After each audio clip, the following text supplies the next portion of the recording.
I'd like to thank the organizers for the opportunity to be here with you. And I've got to tell you, I've changed the slide deck about 5 times, so I hope this actually works.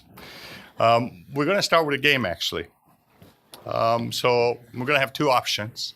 And I'd like you to actually, if you're working on your phone or email, just pay attention to this because I actually like to see your votes.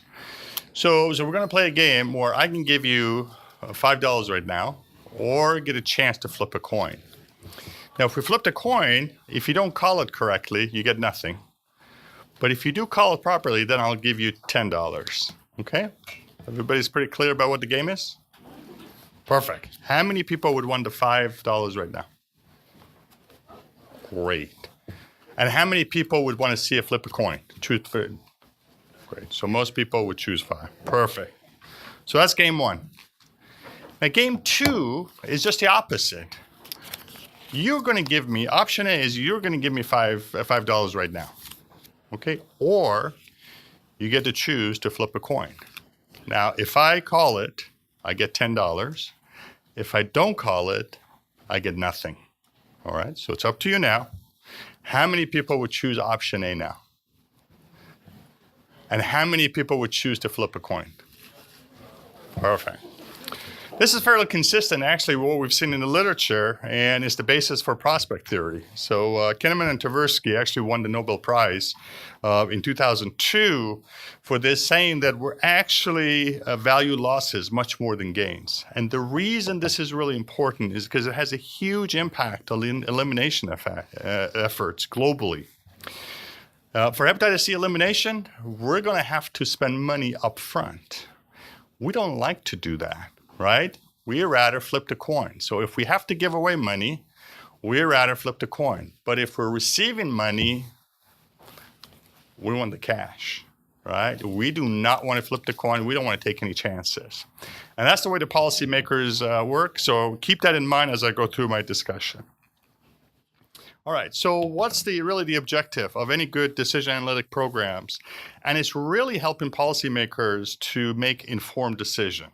It's not about making the right decision. It's really about making an informed decision. And believe it or not, decisions are made based on perception every single day. That is the reality. And so common perceptions about hepatitis C is that it's a slow progressing disease, so we don't need to treat them now. HCV is common among marginalized populations. And you know what? They don't vote, actually. If I cure hep C now, this is actually someone from a Ministry of Health told me that. Patients will live longer, and it will cost me more money. So then I have to pay for the diabetes. We have to pay for the cardiovascular diseases. The other misperception, or perception, these are not misperception, it's going to cost a lot of money to eliminate hep C. Drugs are too expensive, and they benefit the pharma companies. So we shouldn't really expand programs. And the last one is the screening of the general population is not possible and not cost effective. So really, our goal is to really align reality and perception, because some of those actually perceptions are correct and some of them are not. And so the function of analytics, the function of modeling, data gathering is to really provide data to decision makers to make better decisions.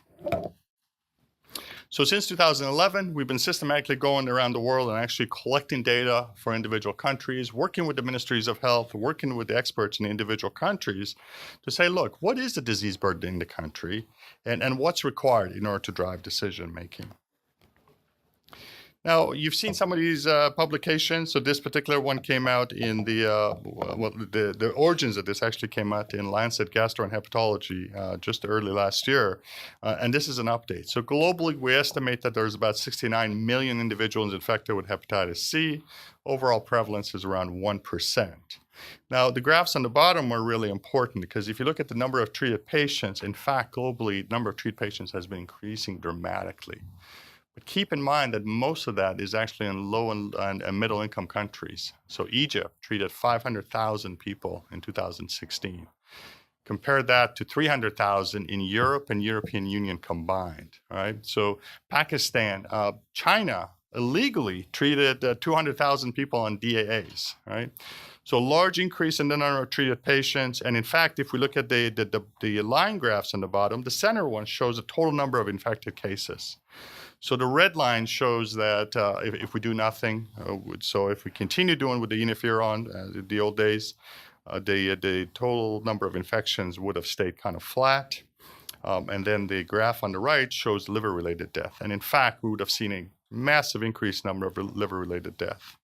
As a result of the new programs, you see the prevalence is now on the downtrend. Great news.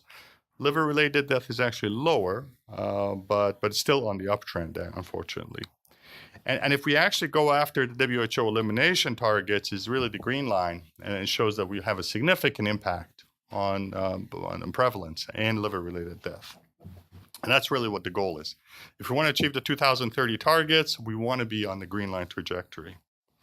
So why aren't we on there? A couple of things that's happening that's kind of disturbing is if you look at the U.S. number of treated patients, we saw a massive increase actually in 2014, 2015, but now it's starting to decrease. In the European Union, same thing. We saw a massive increase and now they're coming down. And that's because the original programs all focused on treatment and not on screening, right? So there weren't national screening programs, and they pretty quickly depleted the individuals who were already diagnosed, motivated, under care. And as that population is treated now, we're having a hard time getting patients to come in. And that's what's really important. If you look at the WHO targets very closely, we need to screen 90% of the population by 2030. So that's a very important fact, because if you want to screen 90%, you've got to aim to screen everyone. Now, we've talked about focus screening in specific populations, but by 2030, if you sign up for the WHO targets, you're going to have to aim to screen every single individual in the country. Now, the target also is that we would treat 80% of those who are eligible. So the eligible population would be those adults, and again, very few countries are actually on that path. So what we've been doing with countries is actually sitting down one by one and said, look, this is what you need. And you can go on Polaris website, which is the Observatory for Hepatitis, on both hepatitis B and hepatitis C, and say, look, this is what you need to do in terms of treatment and in terms of newly diagnosed. So those are the two top graphs, and this is in Ghana, actually. And the blue shaded area on the bottom shows under the status quo that in Ghana, actually, the total number of viremic infections will continue to increase, and so will liver-related death. But if they take these actions, in fact, it will go down. So the burden, the morbidity and mortality associated with hepatitis C will actually decrease. So you can imagine what the discussion is like, right? How much it's going to cost. Now, it's kind of interesting because we started this program saying, look, let's run cost-effectiveness studies for countries, and we did that for 27 countries, both high-income as well as low-income countries. We haven't found a single country where hepatitis C elimination is not cost-saving. We're not talking about cost-effective. We're talking actually saving money over long term. So the graph on the right shows Cameroon. So what you're looking at, the black line, is the cumulative spending that Cameroon will spend. The Ministry of Health will spend on hepatitis C between now and 2035, right? So this is the cost of doing nothing, is the black line. Now the green line shows what it would spend if it goes after the elimination. So remember, they have to expand the screening, expand treatment as well. Now the green line is a little lower initially because the price of DAAs are actually lower than interferon. But in fact, over long term, they have kind of increased treatment, and so the cost will go up. But by 2035, the two lines actually cross one another, which means after 2035, the government of Cameroon will actually spend less than it would have otherwise. Now, if you look cost per DALYs, again, same thing on the bottom. The red line shows 3 times GDP. The green line shows, the blue line shows 1 time GDP. And in fact, by 2035, we go below zero, which means that the elimination targets are actually cost saving. Now, let's go to a high-income country, which is Australia. And in fact, what you see in Australia is the two lines cross each other about 2029. So in fact, cumulatively, from what they're spending today, after 2029, they'll actually spend less. Positive ROI, and in fact, they will start saving money, and you see the same thing on the bottom. We've seen this over and over. So cost is not an issue. So why aren't governments actually really embracing the elimination target? And it's because of this graph. So if you look at Cameroon, just to confuse you and keep you on your toes, we changed the colors. So the red line is now the status quo. So this is what Cameroon is doing, right? Total number of infections is actually decreasing. If they go after WHO targets, the green line, so it will decrease, and liver-related death will actually increase. And of course, if they go after the target, the liver-related death will decrease. So these are actual lives saved. The issue is actually the graphs on the bottom. So if you look at the blue line, this is what the government of Cameroon will spend on the current strategy. And in fact, it will decrease, but it will maintain. Now, the reason it's actually the blue line is decreasing is because people are dying. Surprisingly, a lot of the countries that we work with don't really care about lives saved. They're actually only interested in direct cost. So how much am I going to pay for hospitalization? How much am I going to pay for, liver transplant, which is almost zero in Cameroon? But they're only interested in that. If you put the lives saved in there, that blue line will actually be going up. The issue is, so if you look at the green line, in fact, Cameroon has to spend initially higher than they would have otherwise. But as you can see from the graph, by 2034, the two bars actually cross, and then the government will start spending less. And this is the fundamental issue, right? So they have to spend more up front to actually eliminate. And if you take the green bars and actually break them into the components, what you see is the yellow bars are actually the healthcare costs. By treating and curing, the healthcare costs will decrease, in fact, but you're going to have to spend more on screening. Those are the green bars. And in fact, the cost of screening is substantial, and it actually surpasses the cost of treatment. And the red bars are actually the cost of treatment. And so this goes back to this problem of the $5 note and the games we play, right? So the government of Cameroon would rather take a risk of the next politician to worry about this rather than committing to pay for it now. And so what we've learned along the way, and we just implemented this actually just last year with Brazil, is that it's very important not to talk about losses, so how much you're going to have to spend to implement these programs, but talk about gains. So if you simply reframe the discussion about, how much money you'll save if you go after the elimination, then the governments and the policymakers are much more willing to listen. It's exactly the same data. It's exactly the same number crunching. It's just a matter of how you discuss it. So this is actually, as of 2016, there were 9 countries that are on track to elimination in the order. So Ireland, Qatar, Australia, Georgia, Japan, Netherlands, Egypt, France, and Germany. And 2 of them are actually getting it for free. So Georgia and Iceland are actually getting the drugs for free. So not fair to be up there, but you got to give credit where it's due. And that's really that we really do need to really talk about, more countries. In order to achieve the 2030 targets, we really need to get more countries to actually motivate to do something about it. But the way to do that is really focus on gains rather than losses. So we did this with the Brazilian Ministry of Health last year. Actually, we spent a lot of time running the economic analyses. And in fact, Brazilian government at the World Hepatitis Summit in November announced that they will start a screening program where they would screen every citizen in the country, and they would expand treatment with no restrictions, 100,000 people annually, actually, in 2018. So this can actually quite work. Now, can the Hep C elimination actually, is it actually possible to achieve it by 2030? The answer is absolutely. Can we do it? I have to tell you, it was a little depressing looking at hepatitis B. So about 2 years ago, we started looking at Hep B. And I know there were a lot of discussions regarding the availability of vaccines and using vaccines. Hepatitis B vaccines have been available for 40 years, right? And there is 1.8 million infections among 5-year-olds today. That is incredibly depressing, right? And antivirals for Hep B have been available for a couple of decades, and we're talking about 290 million actually in infections. Now, these are not curative, so I don't mean to imply that.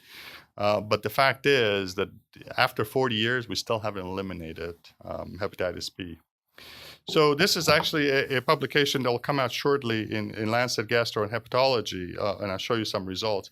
What I want you to do is I want you to look at the bottom set of numbers. So what we've done is we've broken out the numbers by income, country income, high income, upper middle income, lower and low income.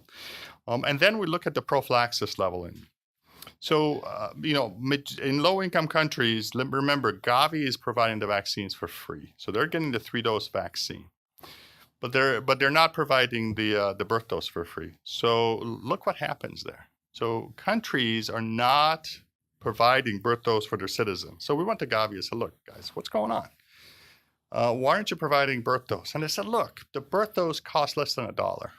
We think the government should be able to pay for that for their own citizens, but they don't. And that's the key point, and this is what we need to watch out for, is again, what the governments are in Africa worried about is the upfront investment and the cost to provide birth dose to their own citizens. That's, again, if you look at the prospect theory, they see that as a loss, not a gain. So, infected children are not going to be my problem. It's going to be the next dictator's problem. So we're not going to worry about it, all right? Now, this issue of low income is not unique to countries. In fact, there are populations within the U.S. that are low income in the Appalachian region, the prison, the Peewit population. And in fact, we did a study among the indigenous populations in the Americas, New Zealand, and Australia.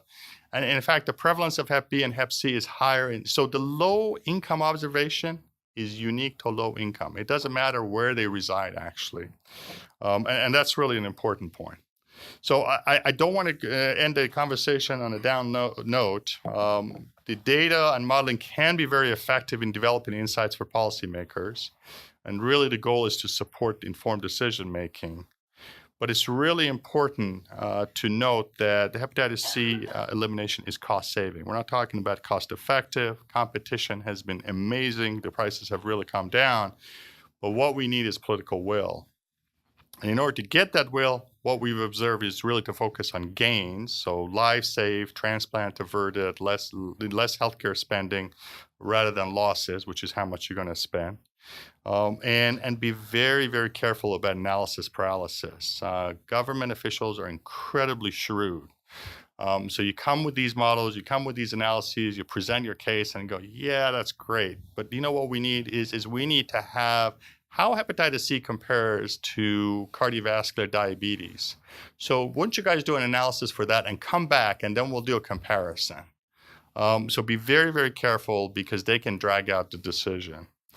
And also, be very careful about waiting for the perfect data. This is what we're seeing from the scientist perspective, including myself, which is, look, if we just wait for the next data, next analysis to complete, in 1 year from now, we'll have the perfect data. And in fact, what we're observing is that perfect data is a mirage, right? There is no such thing. As soon as you get to where the perfect data was, you realize that you missed a particular population, you didn't study in the rural areas, and so I'm going to have to do another study for 2 years. And as soon as I have that, then I'll have the perfect data, and then we can make a decision. So it's really important to work with the data you have and really drive policymaking. Thank you very much.